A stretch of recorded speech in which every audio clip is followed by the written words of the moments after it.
Good afternoon class. आज हम अपना नया चैप्टर स्टार्ट करते हैं, lines and angles.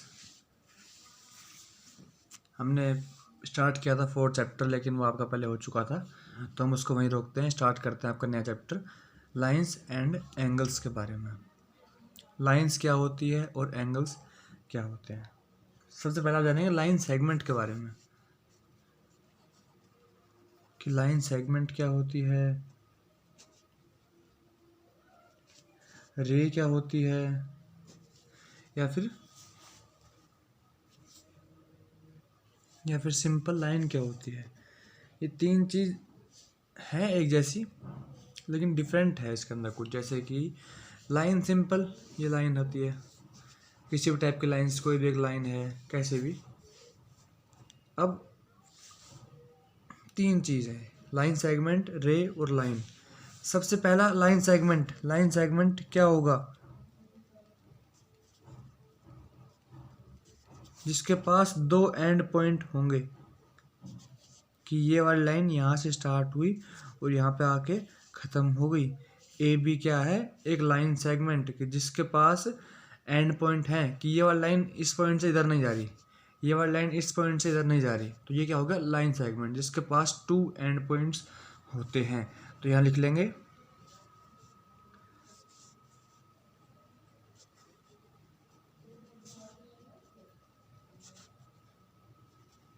It has 2 and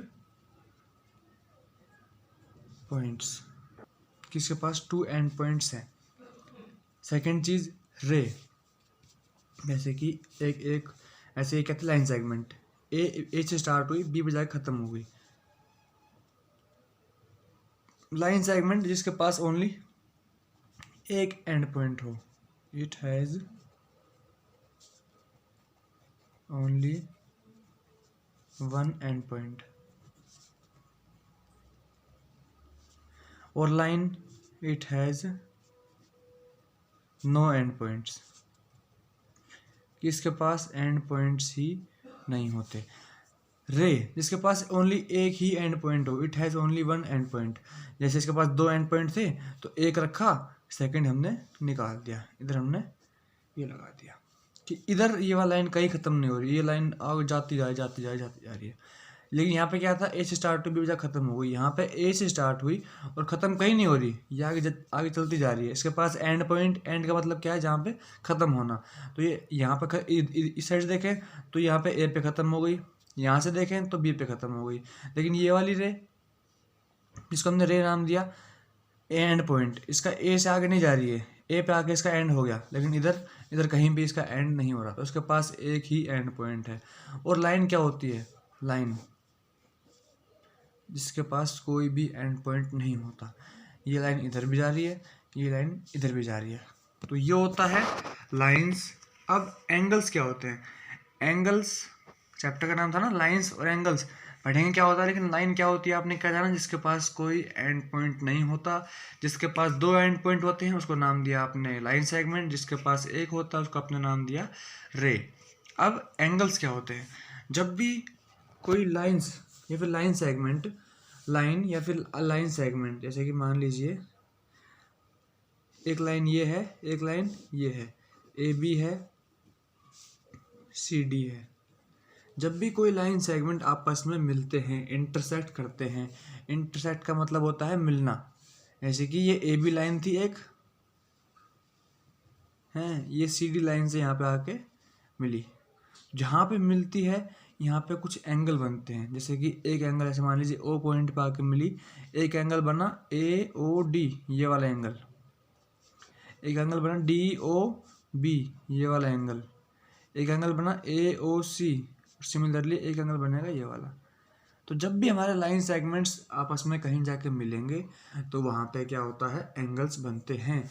जैसे कि एक ये लाइन जा रही थी, एक ये लाइन जा रही थी, एक लाइन इधर जा रही थी, एक लाइन इधर जा रही थी, दोनों आके कहाँ मिली, इस पॉइंट के ऊपर। तो इस पॉइंट के ऊपर ये एंगल देखो ये बन रहा है, ऐसे ऐसे लिखो, कैसे लिखो, एक एंगल यहाँ बन रहा है। मतलब जहाँ भी लाइन सेगमेंट्स आपस में मिलेंगी वहाँ पे एंगल बनेगा। बुक के अंदर है, जैसे कि ये एक लाइन है, ये एक रे है, इनके बीच में एक ये एंगल, इधर एक ये लाइन है, एक ये लाइन है, इनके बीच में ये एंगल, मतलब जहाँ भी रेस आएंगे वहाँ पे एक एंगल बनेगा ही बनेगा। और आपने लाइंस के बारे में पढ़ लिया, लाइन सेगमेंट, रे और लाइन, 3 चीज़ होती हैं। अब आप पढ़ेंगे एंगल्स के बारे में। एंगल्स क्या होता है आपने देखा, जहाँ भी लाइन सेगमेंट या फिर लाइन आपस में मिलेंगी वहाँ पे जाके एंगल फॉर्म होंगे। एंगल को आप मेजर करते हैं डिग्री में कि 90 डिग्री एंगल है, 180 डिग्री एंगल है, 360, मतलब कितना भी है वो आप एंगल में डिग्री में उसे नापोगे, उसे मेजर हम डिग्री में करेंगे। अब एंगल्स की कितनी कितनी फॉर्म है, कितनी कितनी टाइप्स हैं, अब वो जानेंगे।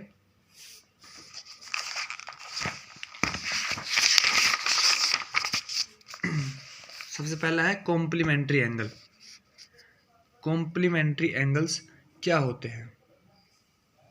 कोई भी दो एंगल जिनका सम अगर 90 हो, जैसे कि A O B C O B, दो एंगल बन रहे हैं ना यहाँ पे देखो, पहला एंगल सी ओ बी, एक ये एंगल बन रहा है, एंड सेकंड ये यहाँ पे ये वाली जो लाइन सेगमेंट थी, देखो पहला एंगल बनता है जब ये वाली ओ बी रे और ओ ए रे जब यहाँ के मिलते हैं तो एक ये वाला एंगल बनता है, और जब ओ सी रे और ओ बी रे जब मिलते हैं तो एक ये वाला एंगल बनता है।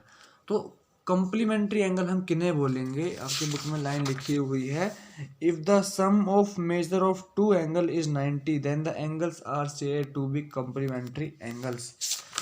कॉम्प्लीमेंट्री एंगल जब बोलेंगे जब दो एंगल्स का सम कितना हो, 90 डिग्री।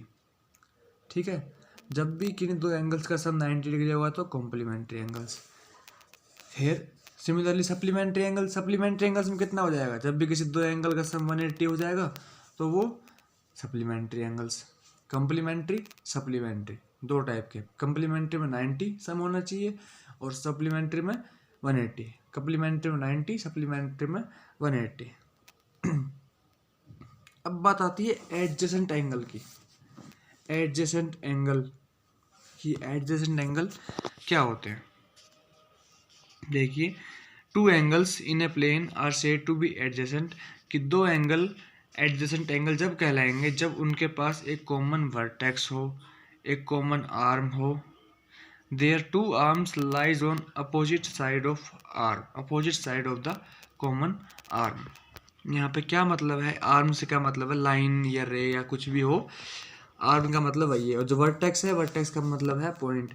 कि दो एंगल एडजेसेंट एंगल जब कहलाएंगे जब उनके पास एक कॉमन पॉइंट होगा। जैसे कि अगर ये डायग्राम है, एक रे ए जा रही है, एक रे बी जा रही ओ बी जा रही है, एक रे ओ सी जा रही है, ये तीनों ही एक पॉइंट के ऊपर मिलते हैं ओ पॉइंट पे, और दो एंगल बनते हैं, ये वाला एंगल और एक ये वाला एंगल। देखिए, एक ये वाला एंगल और एक ये वाला एंगल।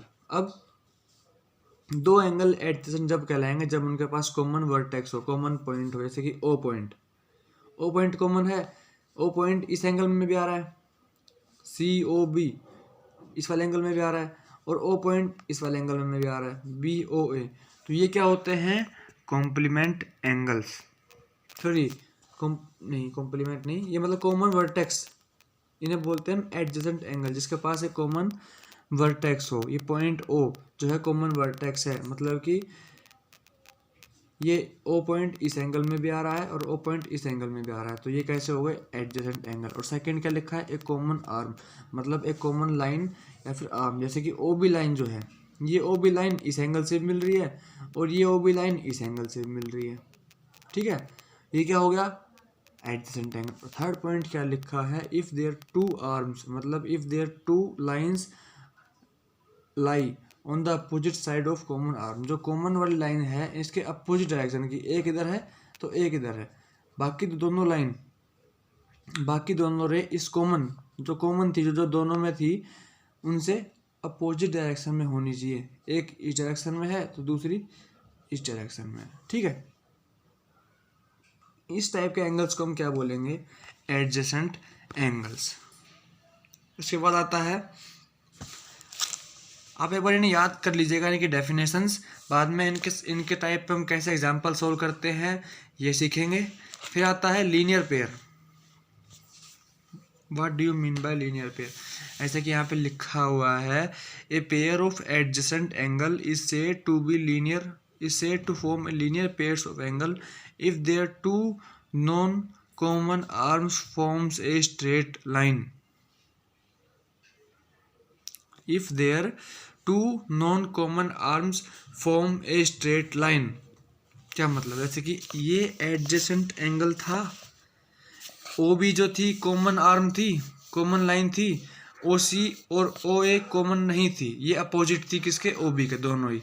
इसने क्या बताया है कि जो नॉन कॉमन आर्म, जो कॉमन नहीं होती, मतलब कि ओ सी और ओ ए, ये जब हमारे पास एक लाइन बनाएंगे, ये जब हमारे पास एक लाइन बनाएंगे तब उन दो एंगल को हम क्या बोलेंगे, लीनियर पेयर एंगल। जैसे कि ये है एडजेसेंट एंगल तो है, कैसे कैसे है देखो, पहला ओ वर्टेक्स कॉमन है दोनों में, दूसरा ओ बी जो आर्म है, ओ बी जो लाइन है, ये भी दोनों एंगल में कॉमन है। इस एंगल में एक एंगल आता है सी ओ बी, ये वाला एंगल, एक एंगल आएगा बी ओ ए, ओ वर्टेक्स कॉमन है, ओ बी लाइन कॉमन है, और थर्ड वन की जो नॉन कॉमन आर्म होती है वो अपोजिट डायरेक्शन में, पहली इसमें तो दूसरी अपोजिट, ठीक है। एडजेसेंट तो है, अब लेकिन क्या बताया, एडजेसेंट में जो नॉन कॉमन लाइन होती है, जैसे कि एक ये ओ सी है और ओ ए है, ये एक लाइन बनानी चाहिए। जैसे यहाँ क्या था, लाइन नहीं बना रही थी, ये ऐसे आया ऐसे चला गया, लेकिन यहाँ पे क्या हो रहा है, ऐसे आया और ऐसे चला गया, तो मतलब एक लाइन बना रहा है यहाँ पे, तो इन्हें हम क्या बोलते हैं, लीनियर पेयर। और सम कितना होता है इस लीनियर पेयर एंगल्स का, 180। दो सप्लीमेंट्री में होता है, वैसे ही यहाँ भी होता है, ठीक है। सप्लीमेंट्री एंगल्स भी नहीं बोलते हैं ना, जिनमें दो एंगल का सम कितना हो जाए, 180, वैसा ही लीनियर पेयर के अंदर भी है। इसके अंदर लीनियर पेयर्स जो लीनियर पेयर एंगल्स होंगे उनका सम में हमेशा कितना होगा, 180। और वो क्या होंगे, जब दो एडजेसेंट एंगल्स के बीच में जो कॉमन आर्म होती है, उनके अपोजिट में दो नॉन कॉमन आर्म होती हैं, वो दो नॉन कॉमन आर्म मिलके एक लाइन जब बनाएंगी तो वो क्या हो जाएगा, हमारा लीनियर पेयर, ठीक है। अब बात आती है वर्टिकली अपोजिट एंगल्स की, वही स्टार्ट करेंगे लाइन से। क्या लिखा हुआ है, the angles form by two intersecting line which have no common arm are called vertically opposite angle. जैसे कि मैंने यहाँ पे क्या बनाया था, दो लाइन बनाई थी, एक लाइन ओ बी, एक लाइन ओ सी डी, यहाँ पे कितने एंगल बने, 4 एंगल, 1 2 3 4। तो इन्होंने क्या बताया कि वर्टिकली अपोजिट एंगल कौन से होंगे, जिसके पास कोई नॉन कॉमन आर्म नहीं होगी। ऐसे अगर मैं इसकी बात करूं, ये एंगल नंबर 1, ये एंगल नंबर 2 है, ये एंगल नंबर 3 है, ये एंगल नंबर 4 है। पहला एंगल 1, एंगल 2, एंगल 3, एंगल 4। अब मैं बात करूं इसके अंदर वर्टिकली अपोजिट एंगल कौन कौन से होंगे, तो मैं ये बोलता हूं कि वर्टिकली अपोजिट एंगल वो होंगे जिनके पास कोई नॉन कॉमन आर्म नहीं होगी, कॉमन आर्म नहीं होगी। जैसे कि मैं एंगल 1 और एंगल 2 की बात करूं, इनके पास एक कॉमन आर्म है, ओ डी। एंगल 2 और 3 की बात करूं, इनके पास भी कॉमन आर्म है, ये रही ओ बी। तो ऐसे दो एंगल जिनके पास अपनी कॉमन आर्म नहीं हो, तो ऐसे दो ही बनेंगे, 1 और 3, पहला 1 और 3 इसके पास कोई कॉमन आर्म नहीं है, और 2 और 4 ये दो हमारे पास पेयर आएंगे। ये भी वर्टिकली अपोजिट एंगल है, अपोजिट का मतलब अपोजिट मतलब बताइए आपको, आमने सामने, अपोजिट मतलब हमारे सामने वाला, 2 के सामने वाला 4, 1 के सामने वाला 3। तो यहाँ पे वर्टिकली अपोजिट में एंगल 1 और एंगल 3 कैसे हो जाएंगे, वर्टिकली अपोजिट एंगल। एंगल 2 और 4 आपस में वर्टिकली अपोजिट एंगल।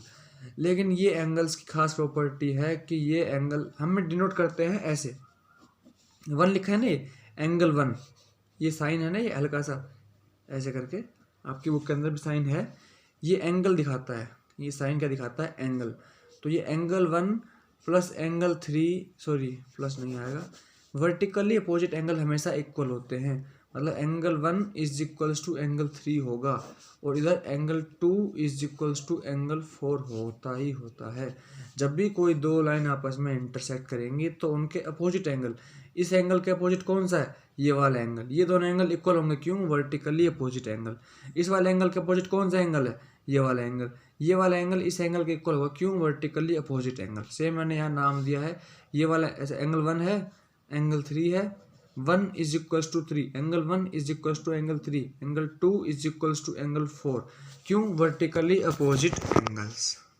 अब लास्ट पॉइंट आपके पास आता है कि एंगल्स एट पॉइंट, कि कोई भी एक पॉइंट है हमारे पास, इससे आप कितनी भी लाइन गुजार दो, कितनी भी लाइन इससे पास करवा दो, जितने भी एंगल्स बनेंगे 1 2 3 4 5 एंगल बने, इनको मैं नाम दे दूं, एंगल 1, एंगल 3, एंगल 4, एंगल 5। तो एक पॉइंट के ऊपर अगर मैं यहाँ से एक और बना दूं तो 6 हो जाएंगे।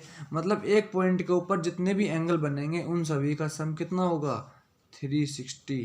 ये प्रॉपर्टीज हैं, ये आपको याद करनी पड़ेंगी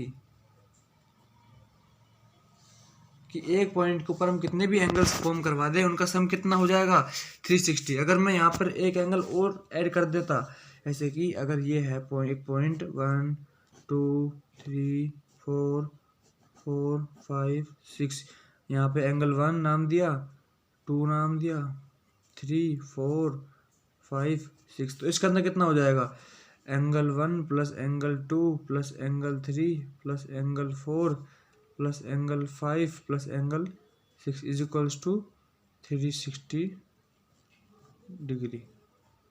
ठीक है, समझ में आ गया अब आपको कि एक पॉइंट के ऊपर कितने एंगल बनते हैं, कितने भी एंगल बन सकते हैं, लेकिन उन सभी का सम कितना होगा, 360। वर्टिकली अपोजिट एंगल, जो अपोजिट एंगल होते हैं वो इक्वल भी होते हैं। लाइंस पढ़ लिया आपने, complementary angle, supplementary angles, linear pair, adjacent angle, line, रे और लाइन सेगमेंट, इन सभी के बारे में मैं बुक के अंदर पढ़ लेना। नेक्स्ट वीडियो में हम क्वेश्चंस और एग्जांपल्स डिस्कस करेंगे। जब तक आप थोड़ा नॉलेज ले लेना कि चैप्टर में क्या क्या गिवन है, क्या क्या आपको सोल्व करना है। Thank you.